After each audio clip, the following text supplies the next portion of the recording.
Well, well, well. Welcome to another exciting edition of the Beatcast. Man, it's because we switched over to Monday that this is happening to us. We are the Beatcast, brought to you by the wonderful folks over at Mixwell. Mixwell Worldwide, the lifestyle turntable brand, going strong since 1997. Thank you guys over there at Mixwell for sponsoring the show and making it possible. You could use code BEATCAST25 store-wide at mixwellworldwide.com and get 25% off your purchase. We're excited to be back. It's a Monday. We started off a little rough because we're having some technical issues. Bree is out of here. He's gone. We had some technical... I thought we should have came back and be like, oh, that was a great show, guys. Yeah. Everybody's like, wait, what? Beats this time around. Wonderful stuff. People are like, what happened? Yeah, so this is the Monday show because yesterday was the Super Bowl, and so that we decided to push everything. If there's issues with the audio, I don't know if we can fix it right now, so we're kind of probably just going to have to deal with it. I think the recording is going to be fine, and if we turn it up on our end now, then it'll mess up. I think the recording will be blown out, But the levels on the back end are fine. I don't know what the hell's going on. So anyways... Welcome, everybody. Rick Shotgun, how are you? How the hell are you? How you doing? I'm doing good, man. I'm ready to go. Ready to get started. I like that first trial run we had because I'm awake now. Right. I'm ready to go. It was very scary. My practice run. Breeze in here with blood all over his hands, fresh off crafting. Beets. It's beets. Beet juice, yeah. Beet juice, yeah. Today's show is brought to you by a different kind of beets. We're getting into horticulture. Elena, the ever-talented Elena, coming all the way from Canada. From around the corner. Oh, dude, I have this going for us now every time you do that. And where is that? Just around the corner from... It's the black dude, too. That's hilarious. Yeah. I try to make it match, Yeah, did the best I could. I do agree with like that. I tried to I'm not smart enough to know how to put faces on those characters, but if you guys send me some faces, you know how to do it? I'll do something about it. Okay, yes. And Mr. Watson, how are you, sir? How you doing? Good. How about yourself? Doing well. Fighting audio issues. Seems like the chat has settled into maybe just everyone crank up your volumes. I don't know what the hell's going on. That's what I did, and I think they said it's your guys' fault. Yeah. Turn your sound cards up, guys. Turn your sound up. Before we even dive into the show, though, real quick, I think we all would like to give a huge shout out and pay respects to one of the legends that we lost from De La Soul. This is a cat I think we can all say has inspired us. De La Soul is a legendary group, and it'll never be the same. So absolutely, rest in peace. To the absolute fucking legend, stream the music. Masters. Yeah. He didn't make it to see the shit hit the new platform, but yeah, man. Rest in peace, True Goy, Dave.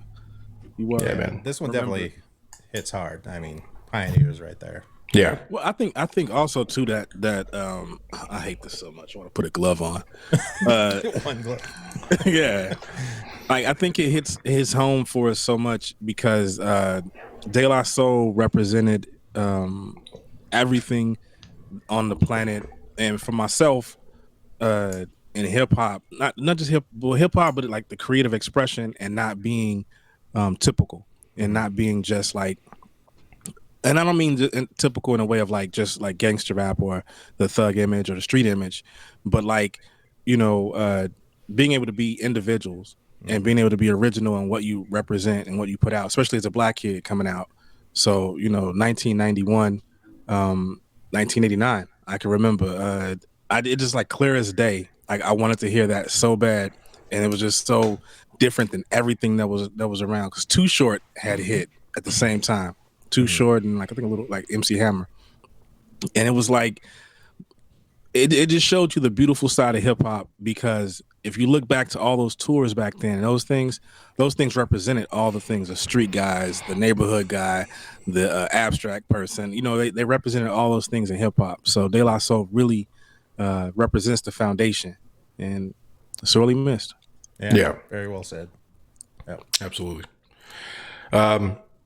So we moved the show, obviously, to this Monday at 6 p.m. situation because the Super Bowl yesterday. Did you guys actually watch the game? I did. A little bit. I actually decided to get into it because, I just got into this house. It's a new house. And it's funny because, like, thinking back to when I was a kid, Super Bowl. Sports. Yeah, I just didn't give a shit. Yeah, go sports. Or a shirt that just says sports. Side note, I think I might have fixed the mic issue. I think I figured it out. I think somehow when I was clicking shit, I bumped my mic volume all the way to the max, and then it was like making you guys quieter. So it might be better now. Hopefully it's better. You just thought you're better than us. Yeah. I was like, you know what? They're going to want to hear me on this one. So, dude, my dad made fucking Super Bowl Sunday suck. He was one of those like alpha male dudes that was just such an asshole. Get my beer. Get my beer. He'd sit there all like with that power stance, like fucking. So I was just like, you know what? I don't like the Super Bowl because that's just like PTSD. So I rewrote history by making it a positive thing, and we gathered around the television and enjoyed the show. And Rihanna was excited. She did a good job at the damn thing. I don't know if you guys caught that. Did you guys shine bright like a diamond? I did. I did? did. Yeah. I sashayed with her. I was. You're like, That's the one Right part there. my girl watched. yeah. Endorse that part. I was sitting there watching, and I was sitting there the whole time. I was like, and don't laugh at me by saying Is this, she pregnant again? huh? Nothing. No, I feel the rest of the world Googled if she's pregnant again, because I did, for sure. Oh, you, she can pregnant. see, you can see there's a bun in the oven, but I was like, I just didn't realize how much the world like fucks with her. Like, Yeah. I just didn't realize like she's that big, that that big. important. I mean, I know the beauty line and all that stuff, but I just looked at her as like I don't know, she just wasn't. But she's big. She's pretty important. Global, I had man. no She's idea it global. had been 8 Yeah. years since she had put out an album or gone live or done something live or something like that. I didn't realize because it feels like she has just always been relevant through that time. With you. She's always been there me with in you. right here. Where's your t-shirt? You got to get the t-shirt. Shit, them shirts. Hey, I will say this: her Savage Fenty shit, it's not bad. Not What is bad. that? That's her line. Her brand. Oh, yeah. Is it Savage Fenty or just Fenty? I don't know. I just got Savage Fenty underwear. That's all I know, and they're comfy. Wait, she sells like men product? I didn't know that. You know. I'm not being funny. I really did not know that. No, I you know only it's. know about cosmetics, like the cosmetics line. the Oh beauty no, line. she got like onesies. She got sweatshirts. The Oh, sweatshirts are cool. All of it is like kind of like a unisex thing. She got boxer briefs. I got some trunks. You got some crop tops from her too. I did. It's belly buttons out, baby. Bringing that 80s vibe back. Right? Exactly. You With got the my- tribal tattoo going around. Oh man, we got the tramp stamp, the whole nine. Hell yeah. With the Reebok warm-ups on. Terrence in the chat says, prove it. You're all banned. We immediately get shut down. Over. Yeah. Oh, that was awkward. But no, the undies are kind of comfy. It kept the jewels, pretty nice. I wore them when I was in the Dominican Republic. It kind of fit. You know what I We mean? should, The vibe. we should get that as a sponsor. Yeah. That's a So you good guys point. can make the commercial. Shotgun, you got her on the dial, man. Call her up. I know. Let her know that you need We're close. some representation. Yeah. what's up? They talked right after the Super Bowl thing. They just hopped on the phone. She's Her like, "Don't Michael worry, Strahan, Rick. It's not yours. It's his." Oh man. So I wanted to make an announcement here. Well, damn. Did you guys? Oh, so since you guys were in Phoenix for that weekend, any celebrity sightings at all? No, but go ahead. Yeah, I have friends that work in like hospitality and like restaurants and stuff, like in Scottsdale and everything. They were all over the place. Yeah. Oh, Yeah. Bradley Cooper going around and nibbling pasta. I'm not big on paying attention to celebrity stuff and all that. So Yeah. I don't know. They're like, I don't keep up on people. So they'll say, oh, so was sitting at this table. It's like, I don't know who that is. You know what it is? It really boils down to the fact that once you become one, you forget them. Right. Bars. Damn, dude. Life comes at you fast. I guess little Uzi Vert was walking around one of these malls out here. No one's going to give a shit about these mall names. That's not from Arizona, but Fiesta? Oh, Was it yeah, it's like Westridge people are like, oh, really? Arrowhead. Interesting. But Westridge. So if we dive off right now into like malls, we're gonna lose like it'll go to like at the Arizona Mills Mall. No one Everyone knows that. Yeah, this is topical. And I mean, like Uzi Vert looks like he would walk around Arizona Mills. He's 4'3". Can anyone see him? Exactly. He was like a teenager that walks around Arizona Mills. He's in baby gap. Sloppy bag, walks around with his sloppy bag, eating and licking his fingers and stuff. Yeah. If anybody doesn't know, sloppy bag is just a bag of Doritos with taco meat and sour cream and salsa and cheese and shit. And, chili. I didn't know that's what it was called. I just knew what it was. Yeah, I used to get them off the ice cream truck, man. Them sloppy bags. Yeah, you could also usually you could buy weed and other things from that same ice cream man. That was just a front. Facts. But I did notice an increase in traffic. Shit was crazy everywhere. Everywhere you went, and I'm right by where the Super Bowl took place was packed. You couldn't do anything.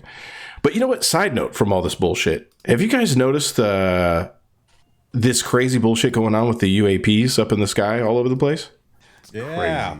Crazy. It's only being acknowledged because now people are seeing that shit and they can document it. Yeah. And see, before it was all like lies. Go back to season 1 of this son of a bitch, and I was talking about it back then. Remember, I brought it up reluctantly. I tried to warn you guys. I remember that episode. Well, of course I was there. Yeah. But yes, that shit was hilarious because it was funny because it was like talking about your feelings. It was like so hard. Like it was like, look, I don't want to get into this. And when you started rolling, boy, I can go. You were really you hit it. Dom was like, yeah, okay. Yeah, he didn't know what to see because I don't think he has a stake in that claim, nor do I. But I mean, we get the whole China balloon situation that happened, supposedly, whatever. They took responsibility for that. But then right after, all these other little weird ass balloons all over the place, the size of cars, like floating around. One of them is the shape of a hexagon. What the fuck is that? What the fuck is that? Why would you have that? Here's the crop thing, circles all over again. But they're saying they're shooting them down. If they're not aliens, they're not getting shot. Yeah, you think down. aliens would be like, bzz, bzz, bzz, yeah, they would just zip around it. Unless, and go with me. Take my hand. Take my hand. I'll follow you. Follow me. Follow you. What if the aliens are doing it on purpose because they want us to get the technology? They want us to shoot it down. And then we reverse engineer it so we can speed up our advancement. You don't want me to go This sounds down like the sequel to Signs. Yeah, I'll talk forever. Is that what science? Okay. Yeah, this sounds like the sequel to Signs. Like just Mel Gibson and Joaquin Phoenix are just randomly going to show up to the stream now. So you manifested that. Congratulations, sir. No, So, yeah, but I did that. I agree with you. I agree with you, sir. What if they like the aliens put it out there so you can blow it down, and then we take the technology and then it starts to advance, and when that's a total experiment. Right. It's like putting 2 sticks in a cage with rats or something and seeing what they do with it. Yeah, what if the rat picks up the stick, stabs the other rat, and you're like, see? That's easier, isn't it? Now you get all the food. You never know what they're doing.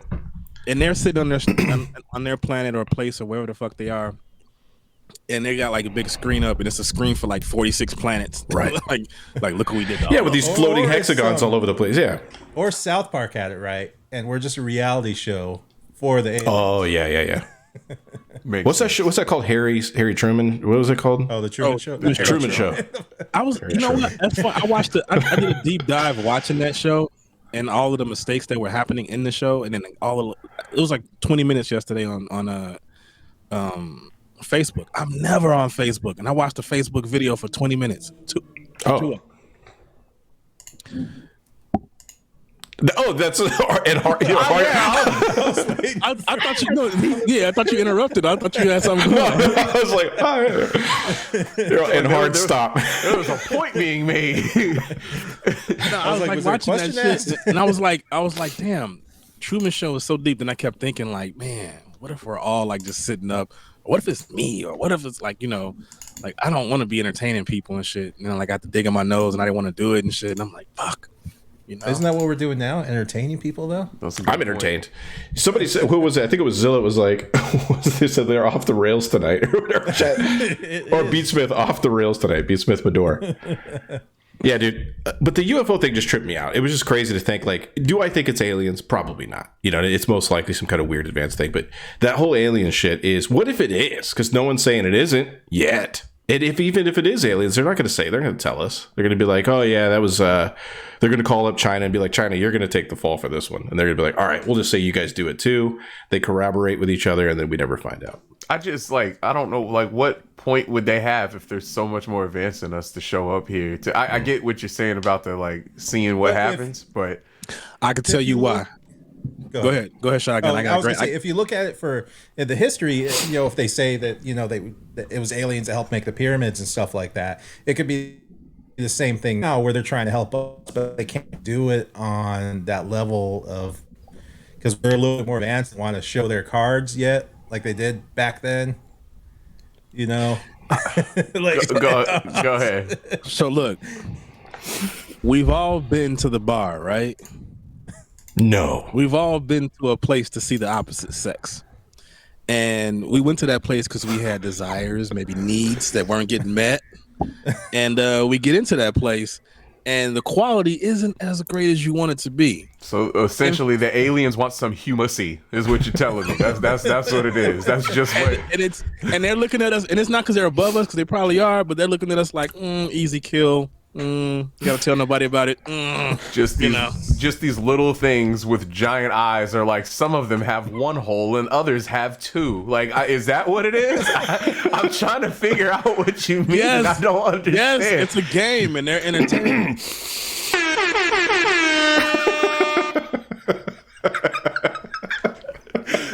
That's for the mini holes thing. Is that the mini holes theory? I don't understand.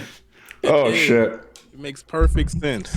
So then, all right, let's do this deep dive. What do you think they're in as far as, like, what do you think they're after? Like, do they like Lizzo? Or do they like the thin style? Like, what are they about? Since you got this plan, I'm trying to figure this out. Since you're I'm going to entertain. You're entertaining. Cool, go for it. So, you know what it is? It's like eating at Taco Bell. Like, you don't want to, but like, I'll fall through, and then unbeknownst to yourself, buddy back here is like, yo, I eat that shit too. And yeah, all right, come on. And y'all do it together and don't feel bad about it. So you saying it's basically 152 in the club and they're just trying to grab whatever they can before it shuts down. That's what you're basically saying. It's that kid in the backyard with cages and you're like, what are you doing back there? And you go back there and he got shit locked up and like fucked up, like it's that all wrapped in the So Earth is Tuesday night at the club. Tuesday. Right before 2 a.m. is basically what the aliens look at us as. Yeah, something to play with, toy with, hang out with, this mess is fucking with, ridiculous. Entertainment. Well, you don't want them to be the Hicks of, and I don't know if I could say that. Is that like a cancelable thing now? Nah, I think we're cool. We're okay because those are white people. And I'm white. Exactly. Hey, that's what my grandmother would say. Like, that's my grandmother's version of something racist. Yeah. If she was describing somebody and she'd be like, "Oh, that hillbilly down the street." Ooh, which one, Grandma? Like I knew like it was gonna get good. Yeah. And on. Like Grandma didn't like really say absurd shit. She just said stuff like that. Well, you don't want them to be the hillbillies of space because I don't want to be sheep. If you know if you could put it all together, if you know what I'm saying. You know what I mean? They're coming here late at night. They're floating around our houses. It's scary stuff. Somebody just popped in and said, "What are the relatives?" Yeah. Here's the thing.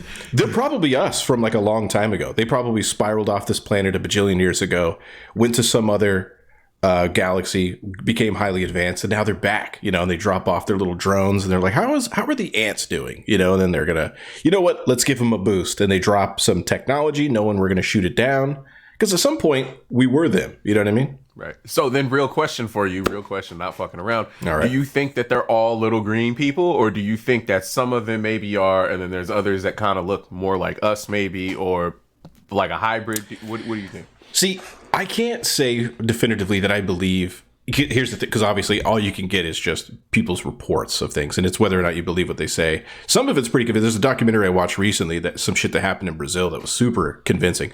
But why wouldn't it be that we've gotten to a point in the far-flung past, right, where we became so highly advanced that we moved our consciousness from flesh to AI, right? Some sort of collective consciousness. And then that thing, kind of like Battlestar Galactica, has gone and left and has come back as machines. So these things aren't even human necessarily anymore, or they are human, just what we'll eventually become.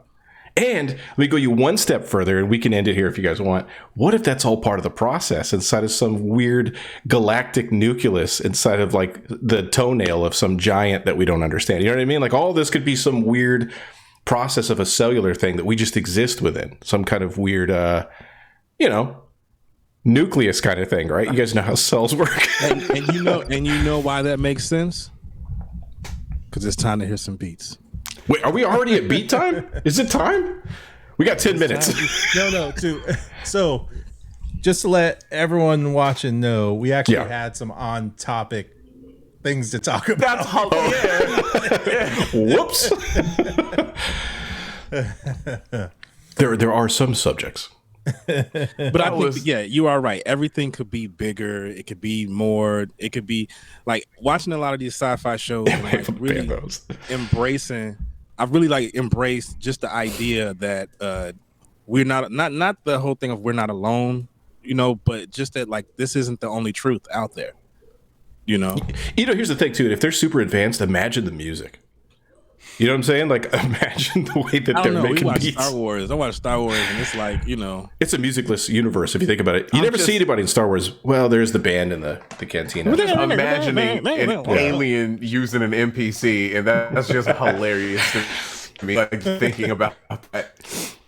But think about the dopeness of another galaxy, like Star Wars, or like on Apple TV, there's a show Foundation. Like that shit is like amazing because it's a different galaxy.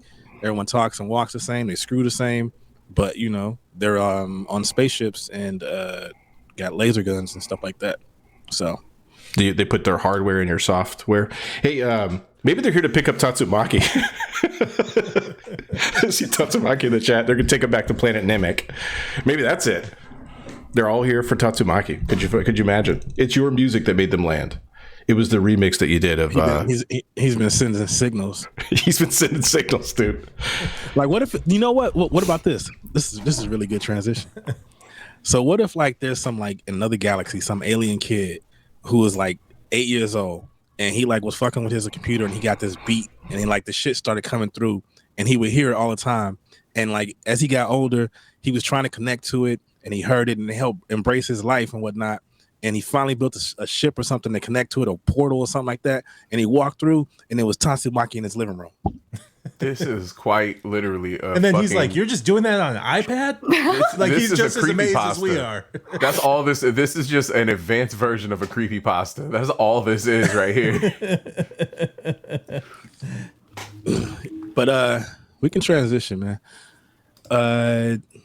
So should we talk about the new stuff we got going on? Kind of a new segment, not segment within the show, but a new kind of off Beatcast, or it's a Beatcast, but like not on our normal stream day.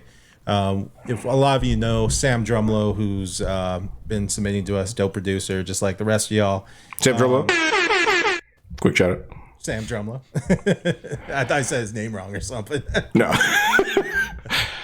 So he's also a really good engineer. He's got a really good ear. He's good at mixing and mastering. And so what we're gonna do is we want to bring him on just to kind of give his insight and tips on our beats. We have so many people submitting their beats on our normal show that we can't really deep dive into it.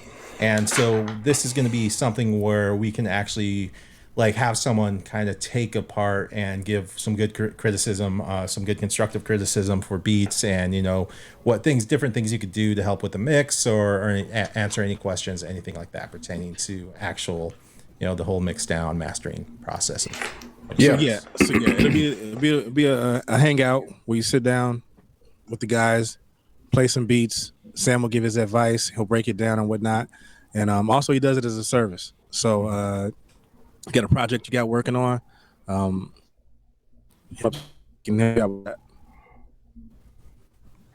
It's weird. So we're gonna have we'll be having an episode coming up where he'll come on, and he's gonna just to kind of let you guys know what to expect. We're gonna play him some of our beats on the show here, and he'll kind of critique ours because we know some of you might be kind of leery about someone breaking apart your beat and giving you advice on what you could do better. So we want you to know. I mean, obviously the Beatcast community is a safe community. We all here to help each other out, and it's not going to be some Timbaland type shit where it's going to be like, no, fuck that, turn this off. It's nothing like that. It's all going to be like, oh, I love what you're doing here, you should try doing this, that sort of stuff.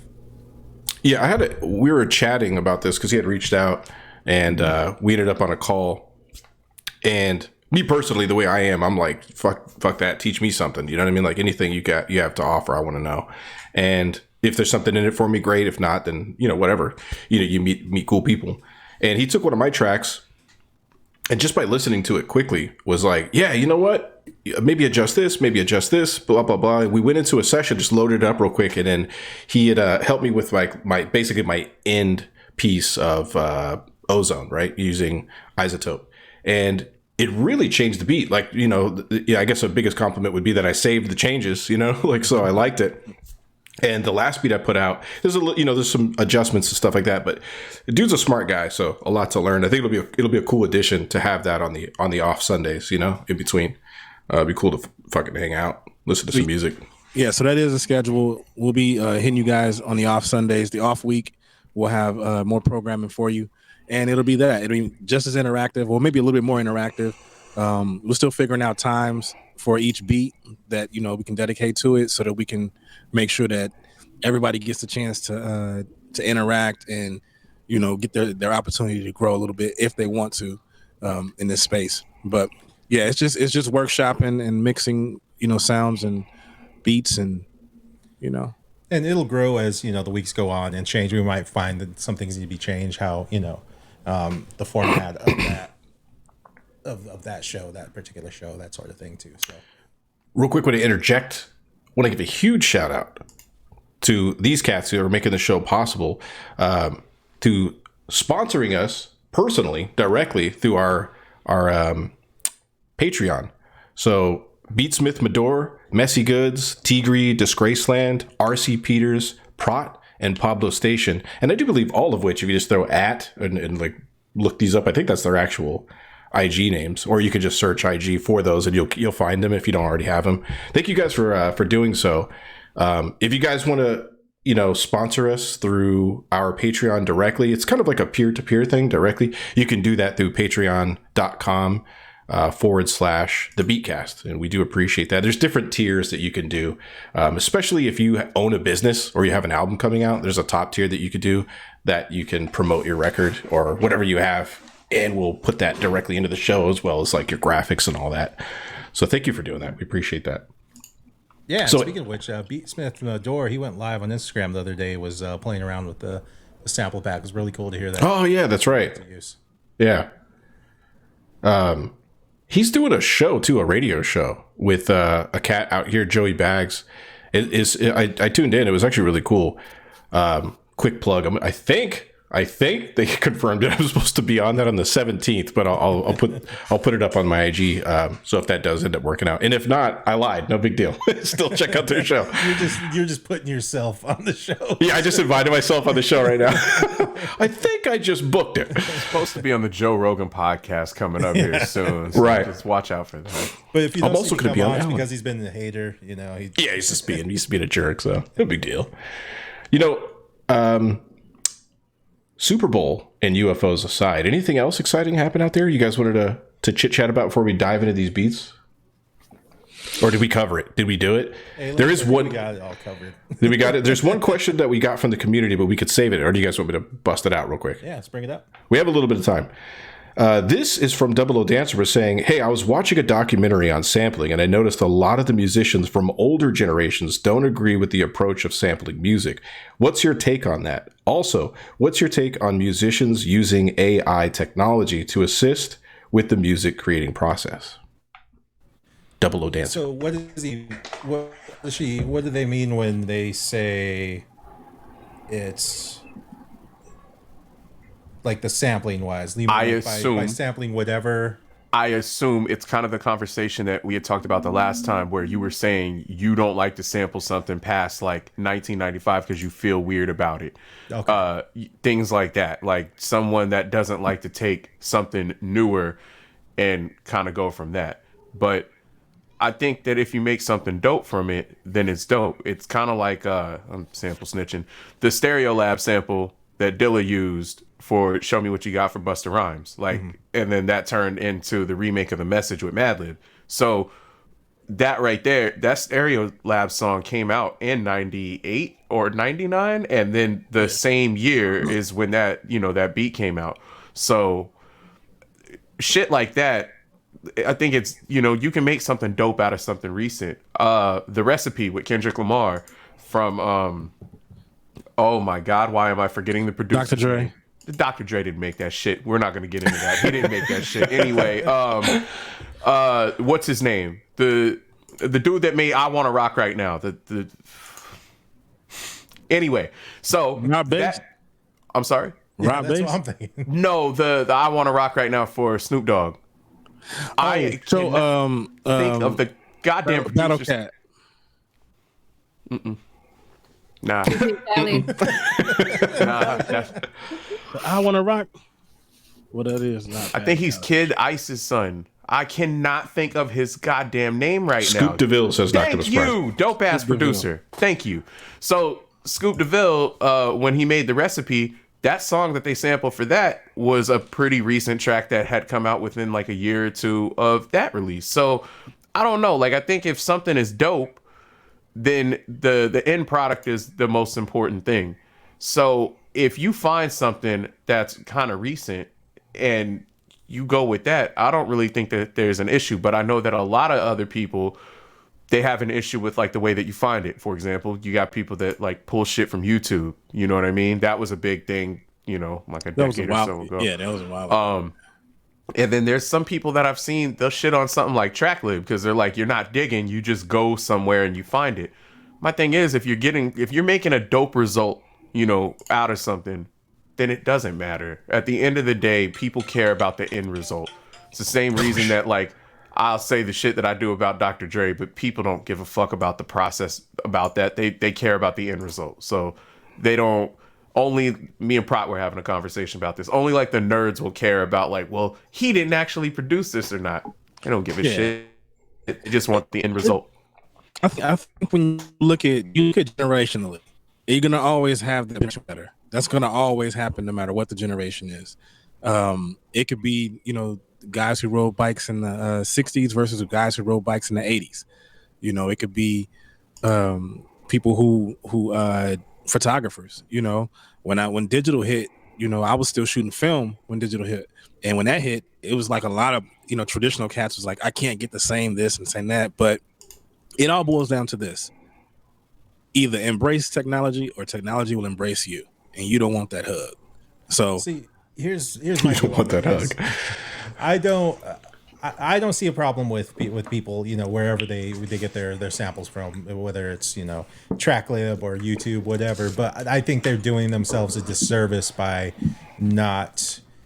You lose a lot of studying by actually digging and going and looking for samples and doing your and doing that sort of thing. I think it's a huge disservice as a musician. You kind of want to learn the history. That's fair. No, that's a good point. I do have a question for y'all then. Do you think that I guess asking about like nostalgia versus something actually being dope, do you think that plays into that? And the example that I'll use is De La. I love, like, Stakes is High is one of my favorite albums ever. And then me and Bree have talked about this before. Balloon Mind State is like so damn close to second place to me. It's ridiculous. I don't like those albums because of it reminds me of an older time. It has nothing to do with that. That shit is amazing through and through.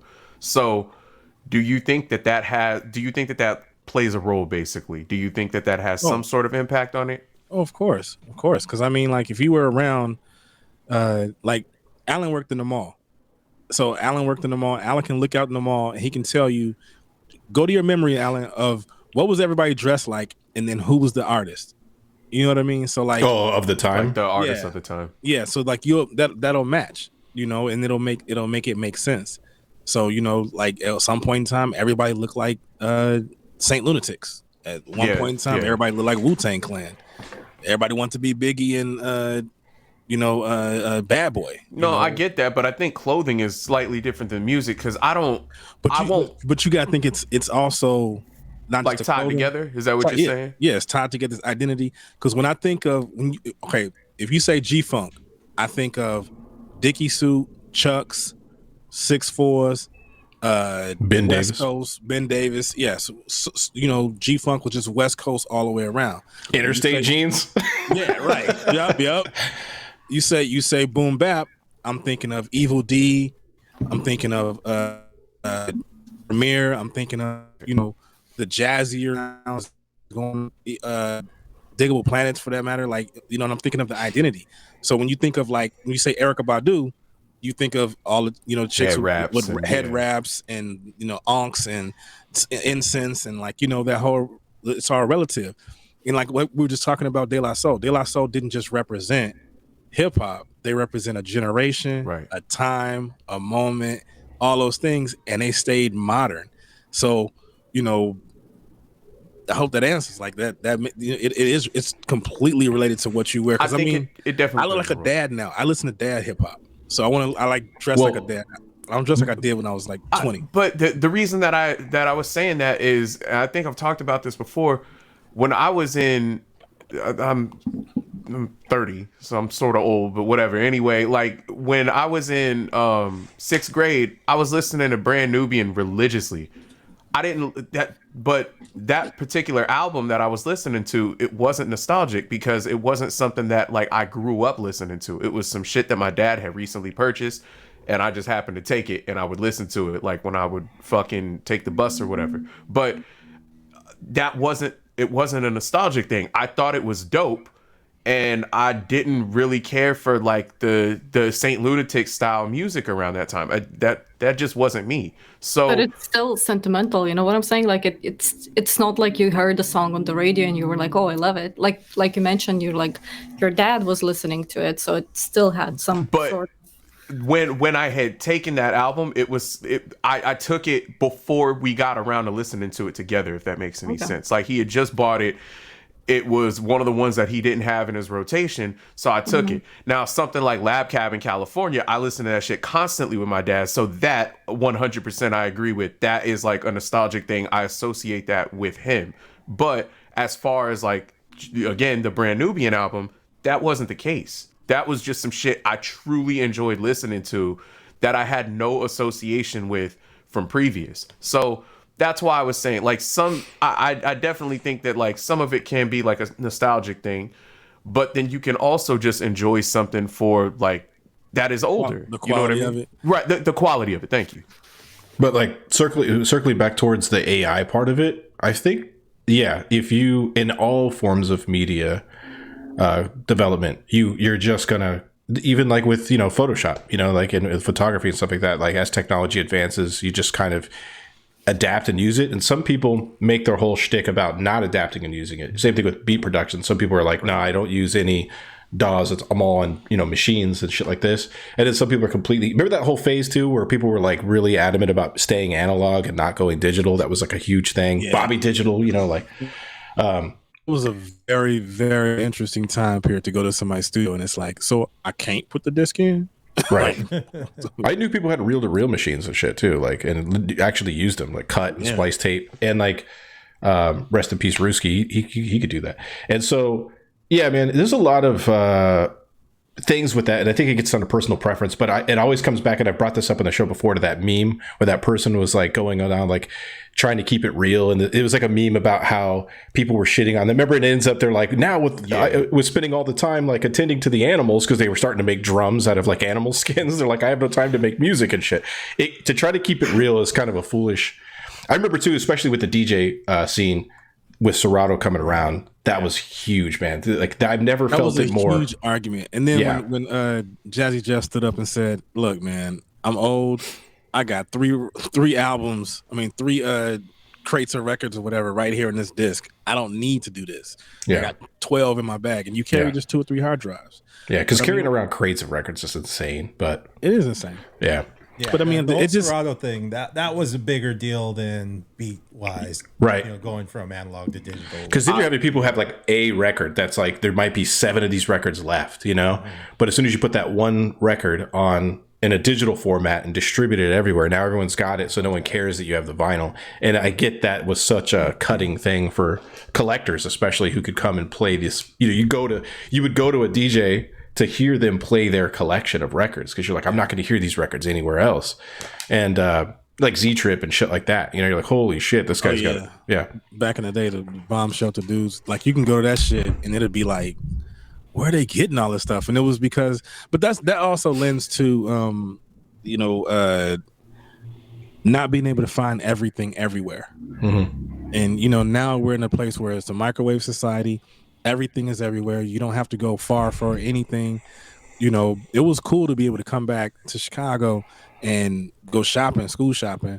And I would have, jeans were just kind of jeans, but I could have a whole bunch of stuff that they wouldn't have in Arizona because the buyers, just was different. And the funny part about it is how close California was. So, with everything being so close and everything being right in front of each other, like, originality, like find it, latch on. Yeah, because go ahead. So here's on that same idea is that, like you said, everything is now available to us. Mm-hmm. But the thing is, not everything is when it comes to like records and vinyl. Right. There's still so much that you can't find. I think that's why another reason it's crucial to go digging to find stuff, because there is a shit ton of stuff out there that hasn't been repressed and it's not available online. So you just have a whole another arsenal there, and it makes it fun. Like it's fun as hell. Don't starve yourself from whatever's available. And if you're curious about something, I know like y'all were talking about the Serato thing, stems, where you take an individual part of a song. A lot of times producers, late 2000s thought that was cheating, where if you take the drums out of a song, like isolation is the correct word for it. K-Def was doing that, and I know a lot of people. I've seen like comment threads, like message boards and stuff, and they would kind of shit on that, where they were saying like, yo, that's cheating, that's not right to just take a guitar out of a song. Use everything that's available to you. If you're interested. Funny, because we were doing that anyways before stem extraction was a thing. It's like we were EQing out on your mixer. You were EQing out the bass. You were like, sometimes if it's in the stereo field, like pan it left. You have the guitar over here and the drums are on the right. It's like we were doing that. Right. This just makes it like Midnight Marauders has a lot of that throughout the album, where you'll have a drum break and you take the left channel of the drum break, put it in the center, and then kind of manipulate it or EQ something. Electric relaxation has been EQ'd out from where the sample's at. So that's the thing. Like, so back to what you were saying about the keeping it real part. Like it's like they accept it sometimes, but at the end of the day, it's about the end product. If you're new or if you're curious, it doesn't even matter if you're new. Try different shit. Feel things out. Get that experience, that understanding. Then if you decide that's not really for you, cool. But to just not do something because other people don't like to do this shit, that's weird. Back to what Bree was saying, be original. Yeah, you're gonna always have that. The one thing that sucks really about it is that it's become so much of just a stew in culture in general, is that you don't get a chance to, like, because I remember, you think about 21 Jump Street and then think about when you were in high school and the difference of 21 Jump Street. I think it was part 2, maybe it was part 1, I don't know. But they went to the high school and they were like sore thumbs because they were using the culture of high school that they were used to. Right. Trying to adapt it. Yeah, and they were trying to adapt to this new generation, which is really accepting and open and advocating of itself, versus our generation. Well, mine, then you guys, like, it was, you go to the field, you had the goth kids, you had the weed heads, and then you had the athletes, and then you had the kids who can go out of school and come, who had cars for lunch, or then you had the vatos, and then you had the brothers, and you had the football players, and then you had everybody had cliques and everything. and those went into life. Whereas now they don't go into life, so you don't get a chance to cross into something new. Right. You kind of just grow up with it. So like finding Stereolab late, couldn't have that anymore because everybody listens to Stereolab in your circle because everybody listens to everything, which is weird. No, I definitely agree, and that's the dope part about music. It can unify people that wouldn't exactly be unified previously. You know what I mean? It kind of like crosses cultures, barriers, backgrounds, and all of that. So I definitely agree. And speaking of STEM extractions, there was probably a huge uptick in that with the sample this week. Nice. I think everyone hated. Like that transition. I'm learning. That was fucking good, dude. I got chills. Dude, fuck that sample, man. I know you fucking hated it. I hated it a lot, dude. It was tough for me. It's just because I learned a lot though. It was a lesson. And it was one of the ones where it took me days and redos and scrapping it. I normally don't do that. And maybe I needed some of that, like a little shake up and some challenge. But what did you guys think of the sample? I got extremely lucky. I had just like at the Friday or Saturday before we had to upload them. I just bought a 2000 XL MPC and I was like, let me just throw the sample in there just to kind of refresh my memory on the MPC because it's been a while. And I accidentally like dropped the tuning down like 200 cents or some shit like that, and it just happened to be on this dope ass little spot in the sample, and I was like, oh shit. Oh really? Yeah, so I got lucky with that, and I was taking too long in the MPC. I was like, fuck this. I put it in Machine and did the same thing in Machine and ended up doing the beat in there. So in 15 minutes. Yeah. What would have taken me like 5 hours of relearning the MPC. Yeah, I liked it, man. I liked it a lot. Well, not a lot, but I liked what I came up with. And like at first I was listening to it and it was just a lot of just there was parts to it and those places. And then I started getting like into like one part into the beginning. And so my original beat was a lot different. It was way more upbeat than my normal shit. And it came out pretty good. Then I did a slower beat and then I got to where I am now, the beat that I put out. And I'm very happy with that shit. That shit came together. I was like, oh, I didn't even do this shit high. I like that. That's funny. This is the one sample that I think every single person I've had a conversation with had multiple versions of the beat that they made. And I know I'm guilty of that. I think I made 3 different versions of it, if I'm not mistaken. And I just was not feeling any of them. The sample is, I actually like the sample and I couldn't figure out like what part I wanted to use. But I don't know. It was like the end result. It wasn't clicking at first. And then that final day, I just like sat there and I played everything back. I kind of EQ'd it a little bit different. Made a couple of like real small changes. And I was like, I guess this is cool. All right, I'll throw it there. So. Yeah. I think for the most part, though, everyone hates me for that pull. Yeah, 100%. There were so many people that were messaging me. They were like, yo, what the fuck? And I was just laughing. I was like, hey. It's a little bit challenging. It's definitely a challenge. It's a good song. In general, it's a good song just to put on and listen to. Absolutely amazing. Yeah, it's a beautiful song. But to sample it, it's just for me, there was so much shit going on. Like I could usually and I'm sure you guys are the same way, you put a sample in to your situation and you can just immediately see just by the waveform, like probably where your shit's going to be. This thing is fucking just maxed out to the fullest. And even the change up. Yeah, everywhere you go, it's just fucking that goddamn guitar. I'm like, fuck you. Like, none of this, damn, dude. This is just not the one, but it'll be interesting. That's when I switched. I switched to like words. What are the words saying? Like, what kind of sounds can I get out of this word? True. Like, where can I groove? Because you know the process. Okay, I can't find any instruments. Okay, I gotta find a groove. Okay, I can't find any instruments. I can't find a groove. I'm just trying to use it at this point. I can't find the not a map vocal, and then after that, flip it, reverse it. Put your thing down, flip it, and reverse it. Exactly. Hearing other people's. Because I as I repost them and stuff through the Beatcast page, I hear them and like I try not to go too deep so that they're fresh to me on the page, but some of them I catch and I'm just like, oh, okay. This is kind of the cool thing about this whole challenge is I learned so much by listening to people who really used it well. It's like, oh, now I see. Like that's how you fucking handle something like that. So it was humbling. It's just like, oh, I get it. I got a lot to learn, but Do you guys listen to the other beats before you make yours? So Like, I want to. That's just a no. That's some cheating shit. You do that, and you can. I don't. No. It's kind of like if you talking about Snoop Dogg again. He was talking about in an interview before where like he won't listen to rap and shit whenever he's in that mode to make music because he doesn't want people's influence to rub off on him. So I'm kind of the same way. Like whenever the sample drops, I put it straight in the machine and I just play it all the way through. It doesn't matter if it's like a 17-minute one. I'll just listen to the shit all the way through. And, then after that, I'll go back and I'll be like, okay, these are the parts that I'll use.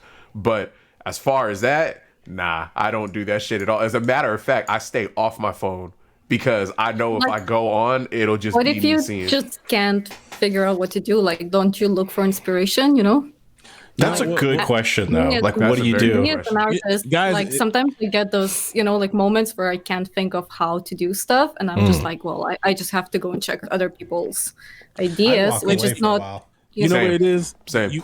You check for ideas, not end result.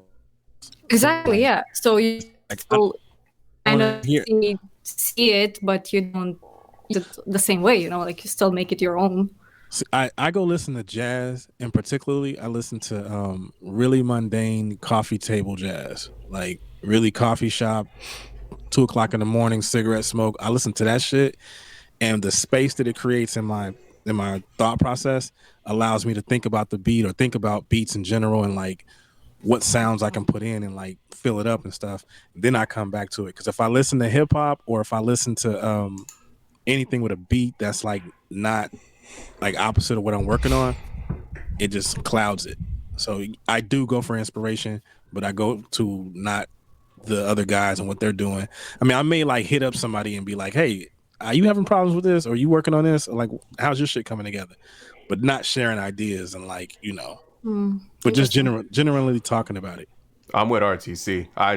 As a matter of fact, I step away and I do the opposite. I won't listen to anything, and I'll just let my mind kind of figure out where I want to go with it, and then kind of build off of that. And not only that, I try to flip it within a certain amount of time as well. And just because I don't want anyone else's influence rubbing off on me, because I don't know if y'all do this, but like I'll listen to some shit that I made and I'll be like, man, this kind of sounds like so-and-so's music. And then like I kind of be like, fuck, I feel like I'm like doing a type beat of another person. So that's some shit that I battle with personally. But I mean, at the same, like you can't really make something very, very original. Someone already made stuff that sounds like your beat, like you can't really. That's true. But it's just like you try to carve it, because like it's the best way I can describe it is again, I'll bring it up. Electric Relaxation. I've heard so many people remake that beat and everyone knows the exact samples, the parts of the song. Everyone knows every single part of that song, every individual thing about it. Nobody can remake it 1-to-1. There's not been a person yet on YouTube, Instagram, whatever, that has made it 1-to-1. Think about it this way. You remember, I don't know if you should remember, but you remember when fried apple pies at McDonald's? Remember they had fried apple pies? Yeah. No matter who has a fried apple pie, it ain't gonna be like the McDonald's from 1995 that had the fried apple pie. Like they know the same ingredients and shit. Right, it's just right. The end result's not the same. But I think that's kind of, someone can make that an individual thing. Like she's talking about it's trying to find like the originality of it, and that I don't want someone else's shit rubbing off on me because I'm not trying to be anybody else. It's What if you're inspired? What if you're inspired? You can not- inspire by the question something, is but- how much inspiration exists. Boom. Because then, Yeah. Because I mean, I'll see your shit and I like your shit, and like I go listen to Tatsumaki. Like I listen to his shit and it's not just because of the producer he is.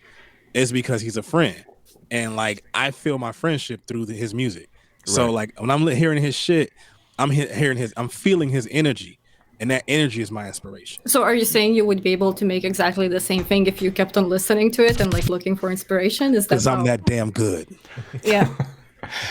I think as far as like the originality part, no, that was hilarious. But like, if most of us are doing beats in 4/4 time signatures anyway, so if you want to be super technical, that automatically makes it not original because we're kind of like following a guideline of something that's just there.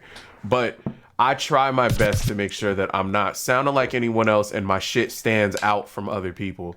Are there people that upload that are better? 100%. I don't argue that. I won't contest that. But I try to make sure that my shit is at the top, at least considered. It's something that I think about when I do music. I'm just curious, like whenever you post, if you post early and then you get to listen to everyone else's submissions, like do you go and think, fuck, I should have done it a little bit Me different? personally, no. Me personally, no. Not I should have done it, but maybe I should have worked on.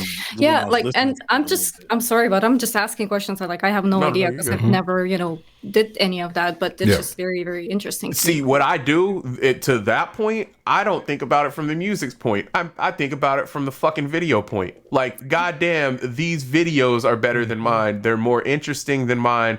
They've figured this out better than I have, and I think that the visual component of it can be more engaging than like.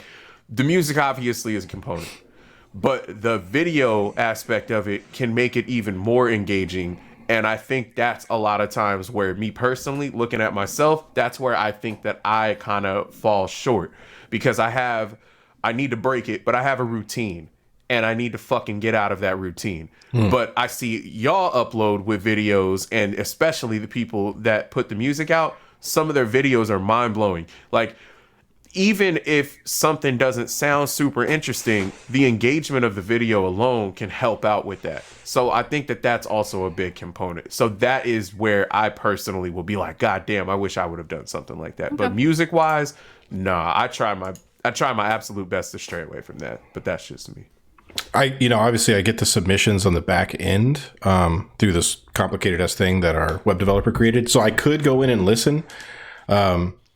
And even with that access, I don't, because I don't want to, because I will hear somebody who's inevitably done something really fucking cool with it. And it's just going to affect the thing I make. So I also try to get done as soon as I fucking can too. So I could just worry about everyone else's submissions and like answer questions and help, So, that's the other thing. And side note, when you guys just want to say this real quick, whenever we do these posts, everyone goes up on their relative midnight, wherever they are in the world.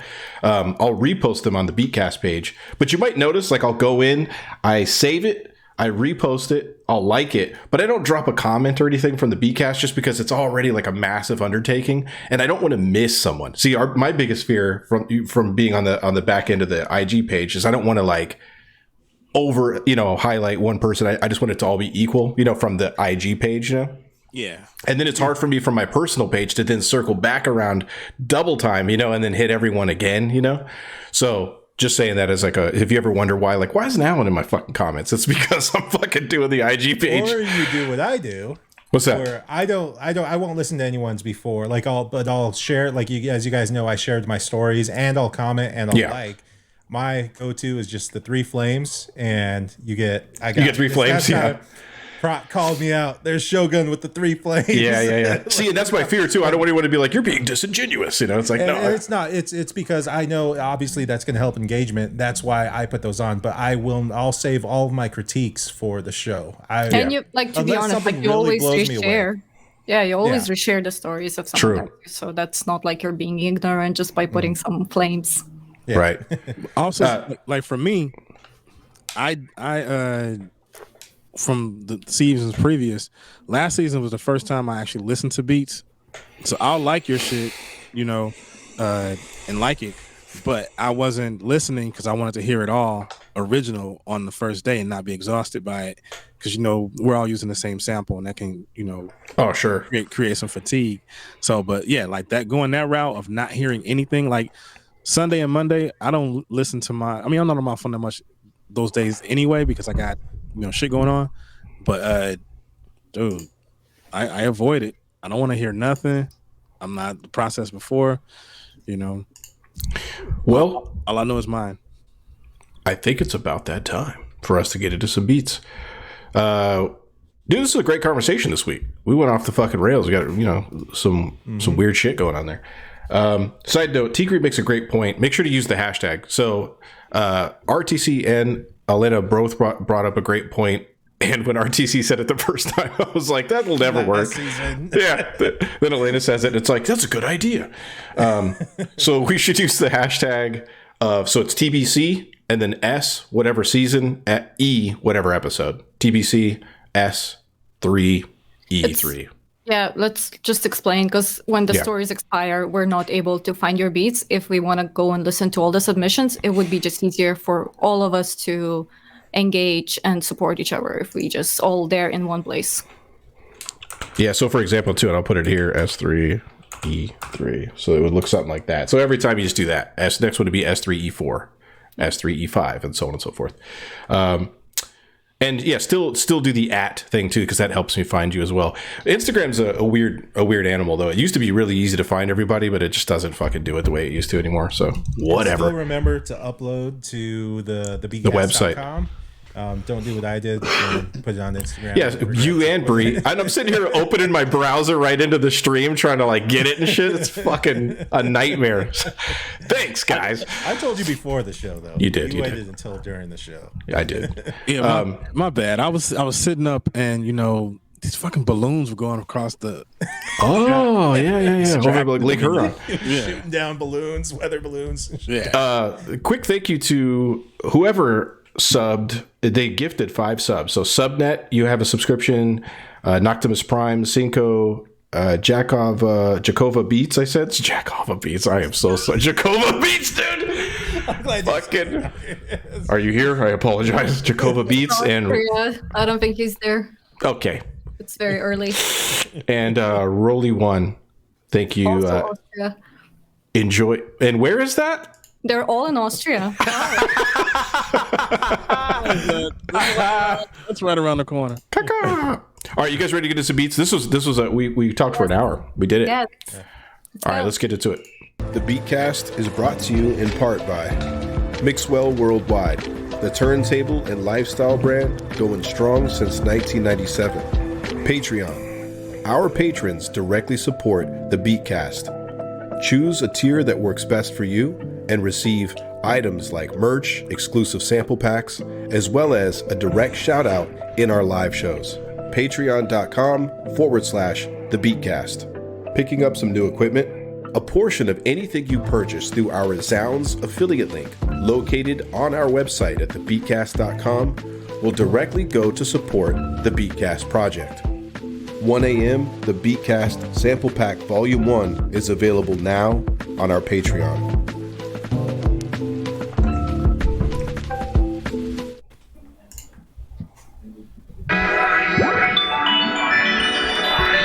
Messy Goods.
Like those drums. Yeah, I was just gonna say it was a cool little drum rhythm he's got going.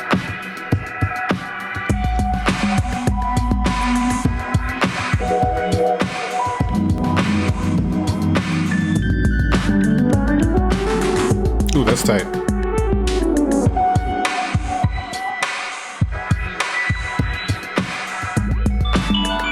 This just has really nostalgic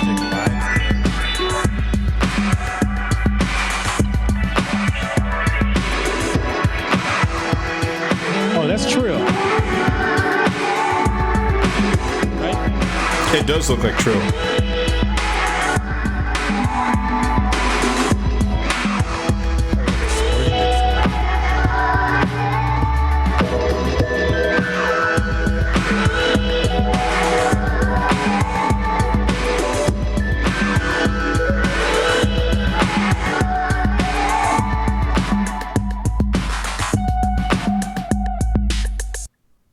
Hell yeah. I like that. Remind me of some really 90s like dance music, like underground dance type stuff. I like Another one of those videos that I was talking about. Like the video is super engaging every time. With Very anything that's hypnotizing. Like that. Yeah, Dude, my exactly. my video is this week is the most basic one I think I've ever done. That's why we're talking about it, to make you feel bad. Yeah, Exactly. I know. Y'all are you guys are just doing a waiting to great get job. time. We keep Be like, bringing it up, yeah. Mark Chai. The return.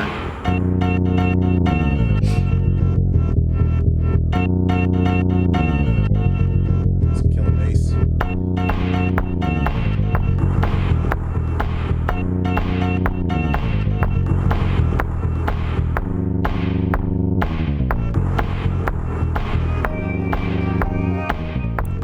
Is that the TR-707?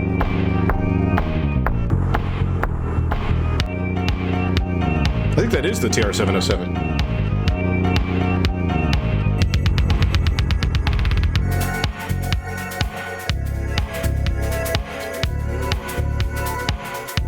Like he does these transitions so well.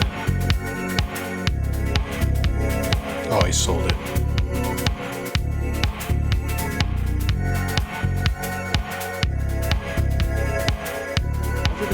See, this is the inside of a spaceship.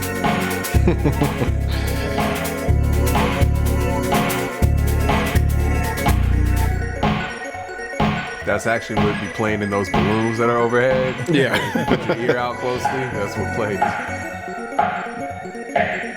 Tuesday night at the club.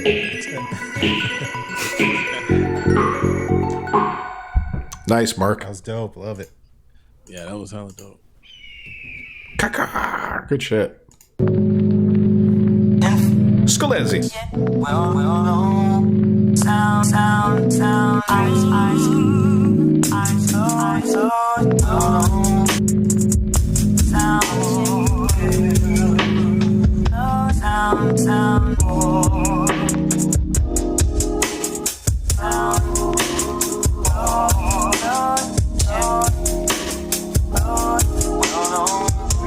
Really good use of doing something different with vocals.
Very good.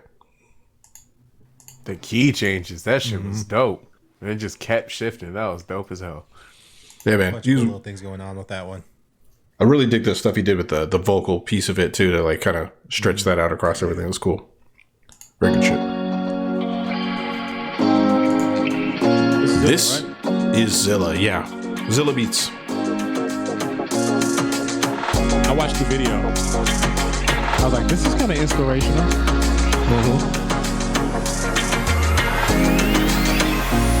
Zilla. It's just got a good, clean sound. It's like the stuff he does is made for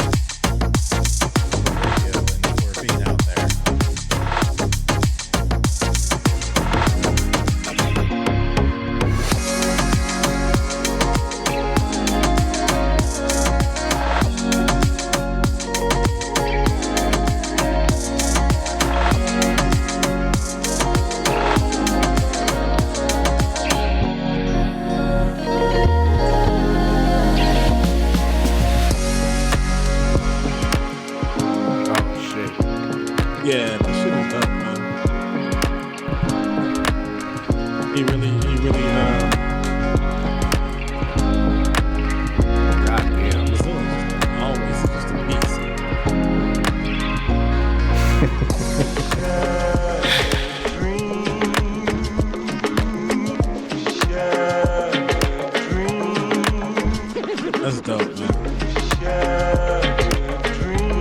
This is what I mean too by learning by his submission. You know. Yeah, this shit is like this is a movie song. Like this shit could go into like some movie. At the end of it, it's like, yeah, I'm going to college. Like all of the elements are there. Like everything is there. It's like it's got like a dirty sound to it, but it's super clean. Crossover, it's like kind of grimy, but like it's also like very approachable. Like that shit is just. And then more shit about the videos. That's what I'm talking about. That fucking hate myself. If that was on the radio, it'd be on the radio forever. That'll be they'll play that shit like right before Caribbean Queen or something. Yeah, I definitely wanted to gyrate my hips to that shit. That was dope, man. That shit was dope. Really good shit. Thank you, Zilla. This is Dragonfly Brie.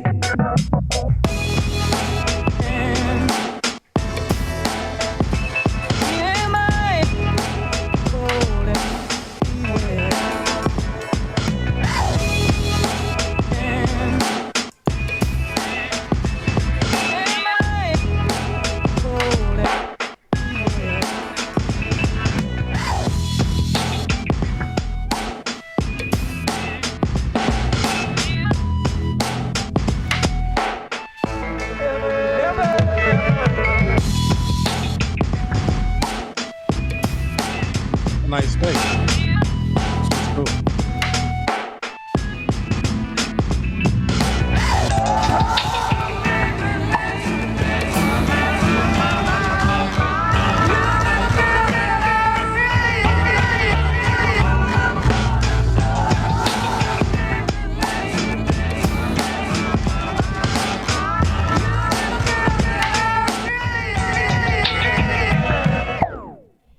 That kicks ass, dude. Yeah, that shit was dope. Nice. And I've heard that both of those things are a pain in the ass to make music on, so that's even more impressive. It looks so attractive, though. Yeah. Yeah. There's no reason that fucking OP1 should cost the amount of money that it does. Like, I've asked people, like, why does it cost that much? And nobody's been able to give me a good answer. So it's the same thing with an iPhone. You're like, why was the This iPad? iPhone's dope. Nah, but like Nice that and shit- white. Yeah, exactly. It's got a bite mark missing out of it. That's what makes it so expensive. But like that shit right there, I don't know. But I've seen people make some super dope shit with the OP1. What is the what was that other piece of equipment that he had? God damn it! It's called like the sound. Was it Soundwave or something like that? It's I can't think of the name of it right now, but they have multiple pieces. It's something that's very, very new. It's like a very recent piece of equipment. The OP1's been around for some years now, but that other one, 512, is that it? yes, thank you. It's called Oh, why that did thing's. Do you have one of those? You have everything. Do you have that one too? You're like, I have that right here. He's the resident Cables are- gearhead. Yeah. Oh, you're gonna do it. I fucking knew it. Yeah. I was just kidding, and you actually do it. That thing is such a pain in the ass to make music on. It is. It looks But cool. The people that do shit on it, I really like the sound that comes out of it. It like the way that it processes music. It sounds really dope. It's got a very gritty sound to it too. But I have yet to see somebody be like, yeah, this thing is easy to use. It's also, to me, it's the same vibes as the 404 where I spoke on last time, where I don't know if you could do something complete on it, but it is fun to play around with, and for only $200, it's, you know, it's I haven't done the update on this yet, and that does the chopping. So if I do the update, it might be a little different. I heard that the I update have a does hell make of it a, easy. yeah, I have a hell of a lot of fun with it though. Like, but even like Which one? You got the lo-fi? yeah, Yeah, that's what he was just showing. and didn't see it's just like I was using the Electron analog rhythm for a while, and it's the same type of thing. The way you layer the samples within the sequence to get them to fire off the different piece of the sample. So I kind of already was familiar with that, so it was easy to dive in and do that with this thing. And is Dragonfly Brie in his final form? Is that when you evolve? It is also, is that his first submission? Because I don't think I've recognized the name. So Nah, that gotta be new. that's a new person. Yeah. So That shit was dope. absolutely. Welcome to the Beatcast. My struggle beard is happening. Look at this. Oh, it's coming in. A struggle beard. Has it always been like that, or did it used to be better? That sounded super disrespectful. I didn't mean it that way. I swear, I did not mean it. You said that it was bad. I was asking. You might as well have said to me, "Them ain't Rolex diamonds. What the fuck you do to that?" You put one of those things up to your beard. It's all beep, beep, beep, beep. Oh man, no, that sounded. I swear, I was not trying to sound like an asshole when you were. Now I'm gonna sound more. When you were younger, did it fucking go across? No, you might as well just started it off being like, I don't mean to be disrespectful, but yeah. With all due respect, have you always had a shitty beard? I've never had any. This is the most facial hair I've ever had in life. God damn, man! How long have you been growing that? This is since the middle of December. I was there in 5th grade. He had it then too. So that is, man. It's the same beard. Was it just some shit you never shaved it, so it never got the chance to like fucking blossom? Is that even true? Like, I think they've debunked that. That's debunked. What if you don't? If you do shave or whatever? Yeah, if you shave, it doesn't supposedly grow back thicker and crazier. I think Okay. that's bullshit. I go with. I've tried. I believe what my uncle told me. He's every time he would see me, and this goes up into like my 30s. He was saying, "Now look, I already told you. Now, either you find yourself some baby piss and wipe it across your face, Jesus Christ, or you eat more cat." He's like, "You ain't doing one or the other." Yo, I've never heard that shit in my life. I was like, "Okay." He said, "And transition." Let's get out of here. Oh shit, I love it. Oh shit. Disgraceland.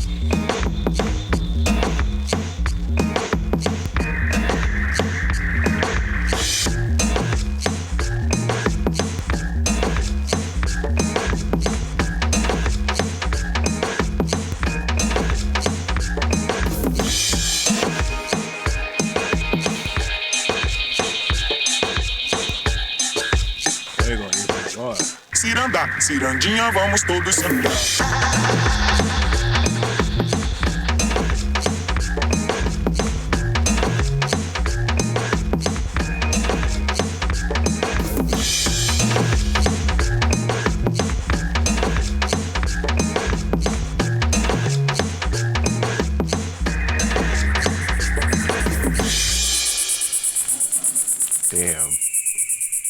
Damn. That's tight. did you make like 4 different versions this time too for this one? I think there was maybe 2. I can't remember who it was. I had 2, but yeah, that I was digging it a lot. That kind of had that kind of vibe. Did not see that coming. Really digging that one. Good shit, Disgraceland.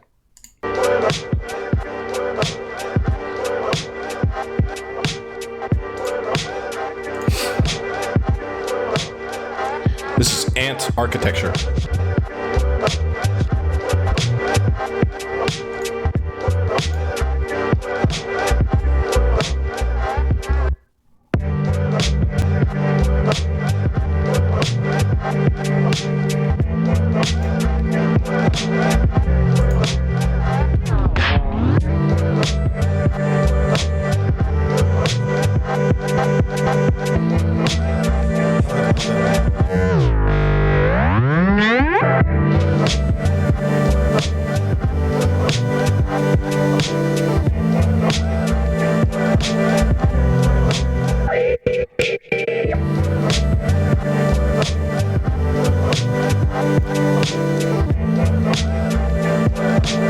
I like the bass line. That shit is nice.